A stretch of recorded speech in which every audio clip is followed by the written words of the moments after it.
Hi there, Michelle, Dreaming English. And right now, it's the month of March, and that means it's Women's History Month.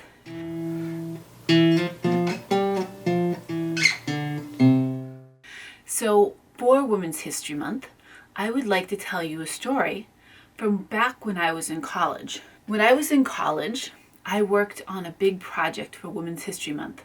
It happened to be the 100th year anniversary of Fitchburg State. Fitchburg State. At the time it was Fitchburg State College. Now it's Fitchburg State University. And it was 1995. So the college started in 1895. So it was 100 years. The centennial anniversary of Fitchburg State.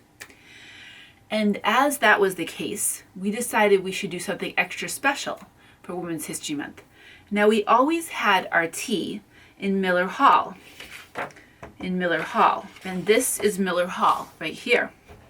Now, Miller Hall right now, and at the time in 1995, was faculty offices.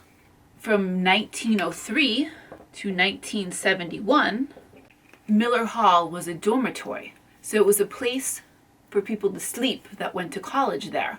And it was a dormitory for women like me. And in this dormitory, they would often have teas. So we decided we would have a tea, and we would base that tea that year would be Life in Miller Hall. So we were going to have a tea.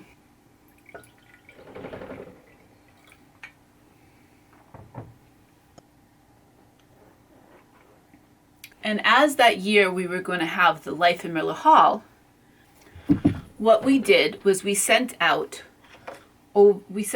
letters to the woman that lived in Miller Hall, or the woman that went to college at Fitchburg State from 1903 until 1971. So we ended up sending out over 3,000 letters. So we wrote letters and we sent them to over 3,000 women that had gone to the college. This is actually a picture of me when I graduated in 1998. So I graduated in 1998. So we sent out over 3,000 letters to different women that had graduated. And the result of this was that after we sent out all those letters, I would go to my mailbox and open it up, and I would get arms full of letters. And in the letters, I'd open them up, and there would be lovely stories about what life was like in Miller Hall. And there would be lovely pictures. So just lots and lots of letters. And I put all these together, and we designed a lovely tea. And we invited some of these people that wrote the letters, we invited them to come to our tea. So that year when we had the tea, we ended up having graduates that had gone to school. We ended up having graduates come that had gone to school from 1917 until the 1960s. And we invited them to come and tell their stories. So we invited them to come to our tea.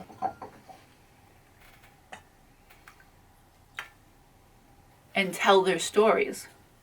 Because I had so many letters and pictures and stories, my professor, Harriet Alonso, she said to me, why don't we write a book? So why don't we write a book and take all of these letters and stories and put them into the book? From this ended up being a 2+ year project where I would research, I would go to the library and I'd research. I would learn in the early years, the girls had very strict rules. They had to sign out whenever they were leaving and tell who they were going with and where they were going. And when they got back, they had to sign back in. Sometimes, if they had gotten back late, they might sneak in, like when no one's looking, and sneak in. And so, a funny thing, so over 100 years, there were tunnels that connected all of these buildings. So here was Miller and Palmer. This is where the original male dormitory was. Thompson, Edgerly, and Percival.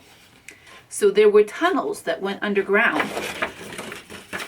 So you can see this is Miller Hall and this is Thompson and this is a tunnel.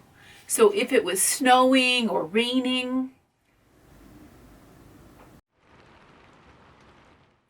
you didn't need to bring an umbrella. You could go in the tunnel. So you could go from Thompson, you could go in the door of Thompson, you go in the tunnel, and you could get into Miller Hall. So you didn't have to go outside and get all wet and have to be in the cold. You could go through the tunnel. So sometimes in the early years when these girls were late, they might sneak through the tunnels and go in. And they had, like I said, they had very strict rules and very early curfews. Like their curfew might have been 8 p.m.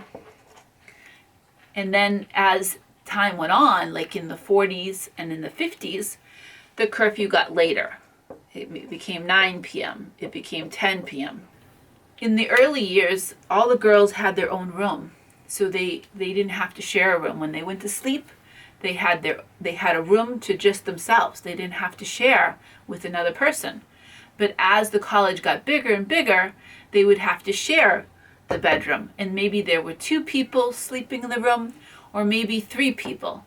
So they needed to find a different place to move the girls. So they built other dormitories. In addition, the professors that would teach these students, they didn't have their own offices. And sometimes there were 2 professors to each office.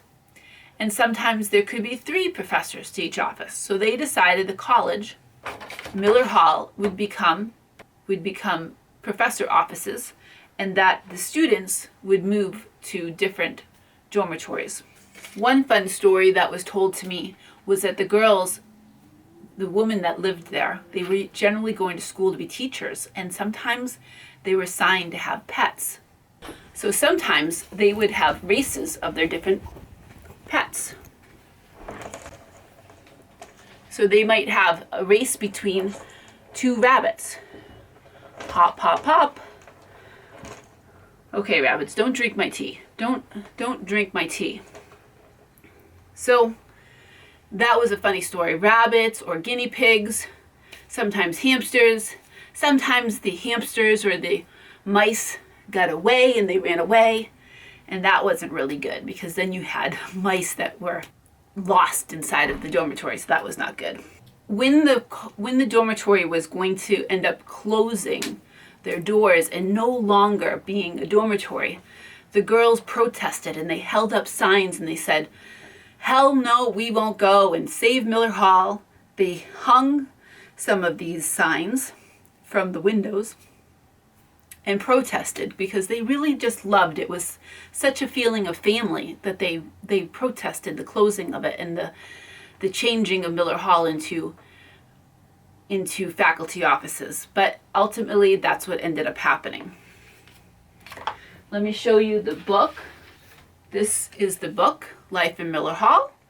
And like I said, it was a 2+ year project. And it says Rochelle M. Lappinen. And there's a lovely newspaper article about that. All right, Bunny. So it says FSC student historical book covers 70 years in Miller Hall. Rochelle Lappinen will complete her education in May after 5 years. It took me 5 years because I got 2 degrees, 1 degree in history and 1 in economics at Fitchburg State College, having become an author along the way. Her work, Life in Miller Hall, is a history of Fitchburg State College's original dormitory, documenting the memories of some 2,000, it was actually the memories of 3,000 women, who lived there between 1903 and 1974. That was actually a mistake, closing in 1971, but we'll let that slide. She spent 3 years researching and writing, actually it was 2 years, and shepherding this 46-page book through publication at the Fitchburg State Press. She will earn 7 credits for the project. Rochelle, Leominster native, has 2 majors and 2 minors, a major in history and major in economics, and a minor in women's studies and one in Spanish, and also held numerous part-time jobs. The project began as a way to celebrate Women's History Month in 1994. Well, it was like 1994, 95. It was actually 1995. She wrote to invite alumni to speak at the annual Women's History Month tea and planned for Fitchburg State's centennial celebration in 1995. The program was so well received that Harriet Alonso, professor of history, suggested for Rochelle to compile it into a book from her research, from the archives, and from the correspondence from the students. Rochelle said that she's proud to hold the results of her hard work. The book is printed in an antique yellow, heavy, glossy paper and contains 24 pictures of women who attended Fitchburg State College over the past 7 decades. To give you a little bit more, it was first called Fitchburg Normal School because it was a place for teachers to go. Then it became Fitchburg Teacher College, then changed to Fitchburg State College, and now is Fitchburg State University. Do you have any interesting stories from your college life? Let me know in the comments below. And please like and subscribe to our channel. Thanks for watching.